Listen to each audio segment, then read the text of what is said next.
Okay, last time I talked to you guys about the rate law. R equals K, A to some power, B to some other power. For a general chemical reaction, A plus B goes to the products. And I told you what the different parts of this mean. The concentration factor for the collision model is accounted for by the A and B concentrations, and then the effects of temperature and catalyst are buried in K, the rate constant.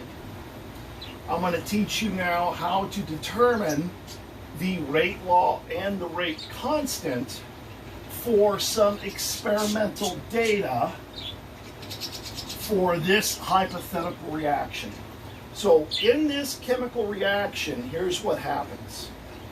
A chemist goes and makes a mixture that is 0.1 molarity in chemical A and 0.1 molarity in chemical B, such that when he mixes them, there's 0.1 molarity of each.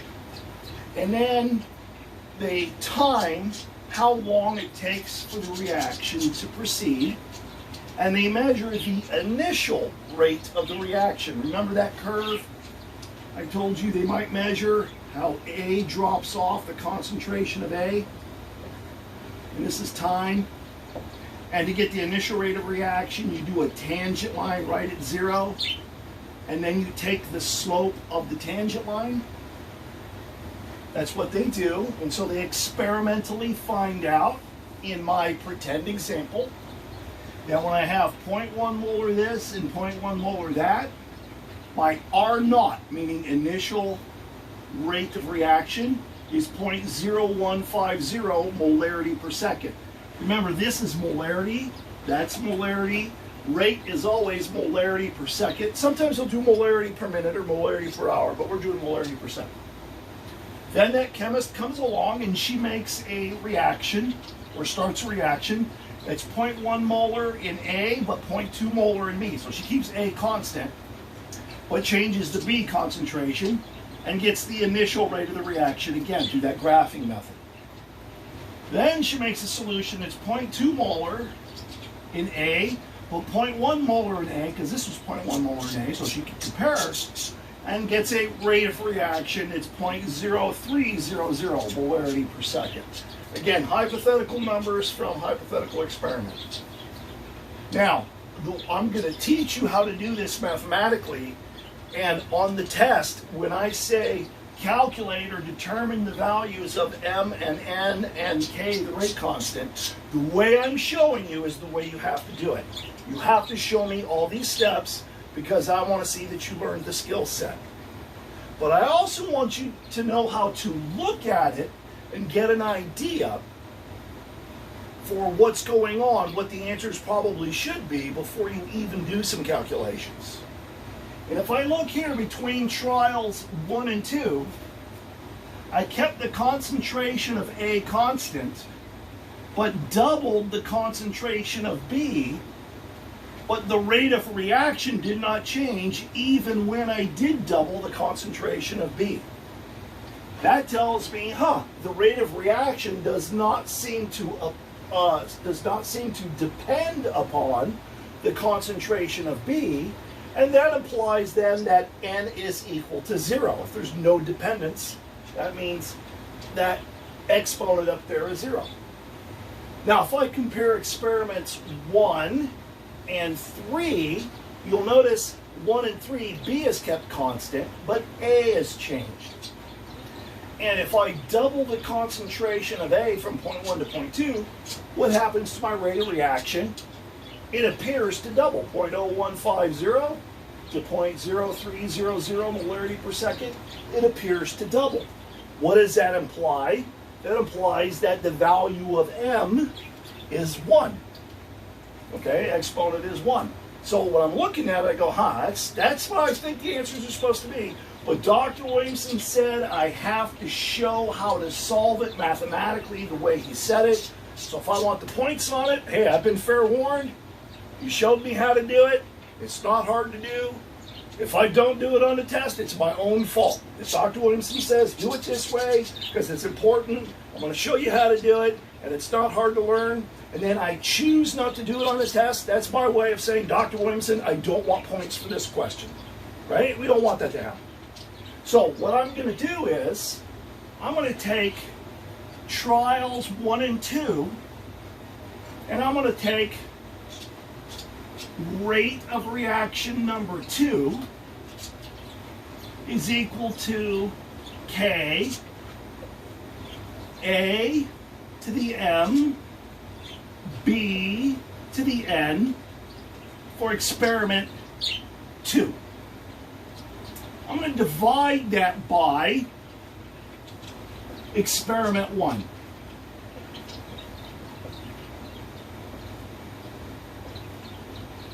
Why did I do 2 over 1? That's because even though these numbers are the same, here I have a bigger number over a smaller number. That's gonna, it'll work regardless of which way you do it, but sometimes when you practice, you'll realize if I have 0.2 over 0.1, I'll get a whole number instead of a fraction. And when you have fractions and stuff like that, it's, or a decimal, the chances of making a mistake go up. Now when I look at this, the rate constant K is the same for both of them because K, if I keep the temperature constant, the value of K for that particular chemical reaction stays the same. Also, what was the same? Concentration of A for experiment 2 and experiment 1 are both 0.1. So I don't know what M is, but I know it's going to cancel out because 0.1 to the M divided by 0.1 to the M is going to cancel out. The M is going to be the same for all 3 trials, just like the N is going to be the same for all 3 trials. So what am I left with? I'm going to go ahead and I'm going to have the rate for experiment 2 is going to be 0.0150 molarity per second over experiment 1, 0.10 molarity per second. That's going to be equal to, what's the concentration of B in experiment 2? 0.2 molarity to the N power. What is it in concentration experiment 1? 0.1 molarity to the N power. These units will cancel out. I'm going to erase this because I need the space. And what's 0.0150 divided by 0.0150? That's going to be 1. So now I'm going to have, in this example, 1.00, I got to do my, let's see, 3 sig figs, it's going to be equal to 0.200 over 0.100 to the N. Right? Property of logarithms, you're supposed to know that. I've done that. Now what you do is you take the log of both sides. You take the log log, not the natural log. The log log is base 10, and all our concentrations are done in base 10. So if I do this, I'm going to end up with log 1.00 is equal to log 0.200 over 0.100 to the N. Yes, I want you to show me this. That's going to end up being log of 1.00 is equal to N log 0.2 divided by 0.1 will be 2.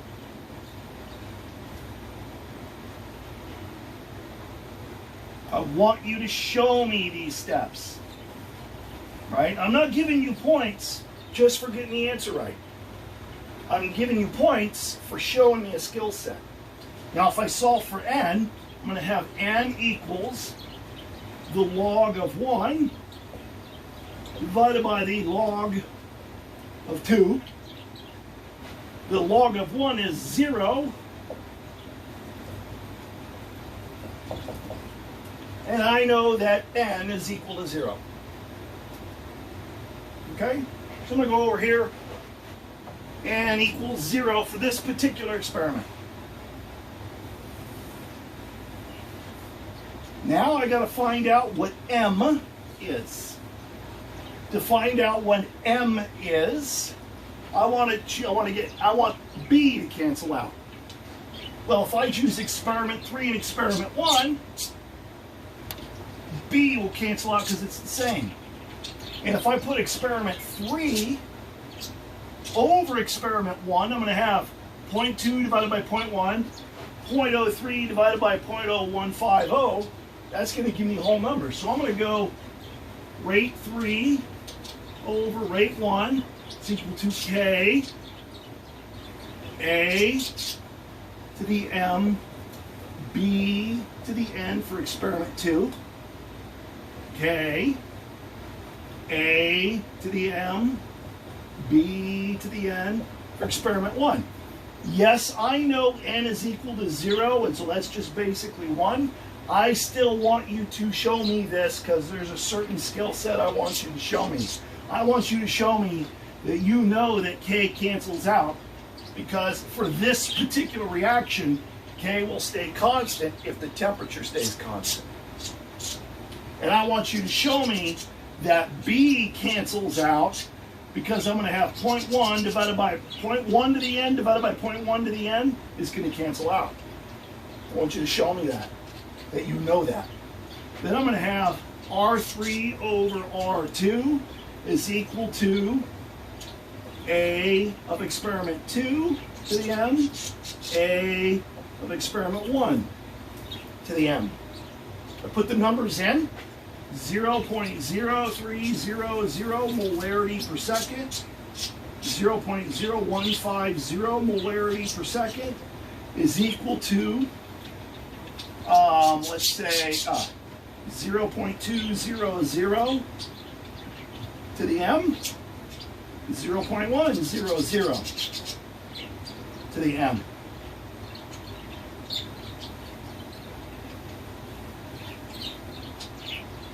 0.0300 divided by 0.015, that's going to give me a ratio, that's a ratio of 2 to 1, and the molarities per second cancel, 3 sig figs, so I'm going to write 2.00, no units, and this is going to be 0.200, oh, I forgot to put molarity in there, guys. I need to put the molarity in there. 0.100 molarity to the m.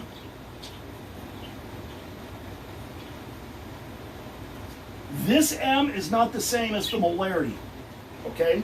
And molarities will cancel out here, okay? This capital pointy m is not the same thing as this m up here. This is going to end up being 2. So I'm going to go the log 2.00 is equal to m, the log of 2.00. Yes, I want you to show me that.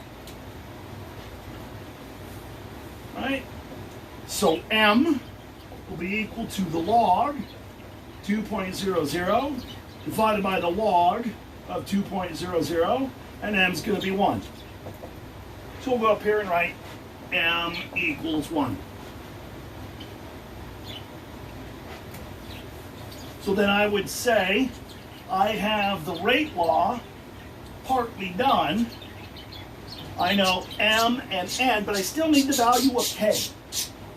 Okay? The way you do that, k, if all 3 of these trials are run at the same temperature, k should have the same value for all 3 trials, because k, that's kind of a constant, depends on the temperature, and if the temperature is kept the same for all 3 trials, that shouldn't change. And if it's the same chemical reaction, then the activation energy for all 3 trials should not change. Okay, sorry if you guys can hear my birds, but I want to find the value of k. I'll pick one of the three trials. I'll pick trial number 1. 0.0150 molarity per second is equal to k. And, oh wait, well, times the concentration of A to the 1 power. What's the concentration of A? 0.100 molarity to the 1 power. And the concentration of B to the 0 power. I'm going to get that. And so this is going to be 1, right? So I'm going to have K is equal to 0.0150 molarity per second divided by 0.100 molarity to the 1 power. I'll just not put the 1. What's going to happen here? The molarities happen to cancel. And just to make sure I don't make a mistake on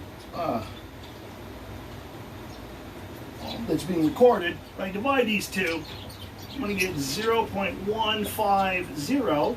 And what units am I left with? When the m's cancel out, that becomes a 1. I'm left with units of 1/seconds. That's how you figure it out. You do the math and then you cancel the units when you're done. You have to be careful. So I have that. So I have K, 0.150 units of 1/seconds. So now, when I have to say, when I want to report what the rate law is, I can now say that the rate is equal to K times the concentration of A to the 1, concentration of B to the 0, which is the same as K, A, right? If it's a 0, doesn't depend on B. And if it's A to the 1, concentration of A to the 1 power, we don't write that. And then we would, underneath, well, what we would write then is, we'd write this. So we say the rate law is equal to K, A, where K is equal to 0.150 seconds to the minus 1, or 1/seconds, it means the same thing. And that's what I would do. The way I solved it, I'll do some more later, but the way I solved it is the way I want you to solve it. I want you to show me all those steps. And even if you're like, oh man, that's a drag, you got to practice it. That's how I'm grading, you know, because I want to see that skill set. Okay? So that's how we do this. And you got to do the logarithm and all that stuff. But one of the first things I want you to do is have the skill of looking at it and then going, oh, looks like it doesn't depend on B.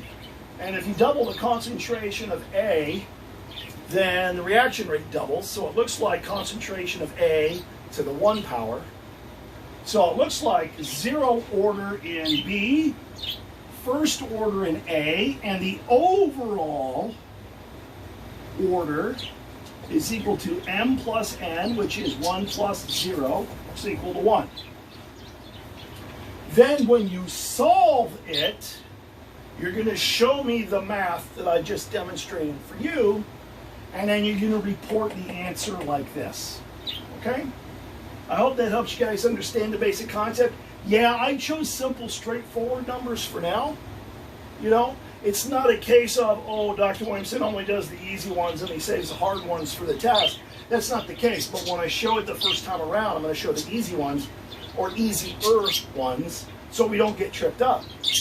But if you look at it, if I made these numbers complicated, if you still did the math the right way and put the numbers in the right place, you're still going to get the correct answer. Because it's not the numbers themselves that matter, as it is the procedure. The procedure's the same regardless of how complicated those numbers are. Okay?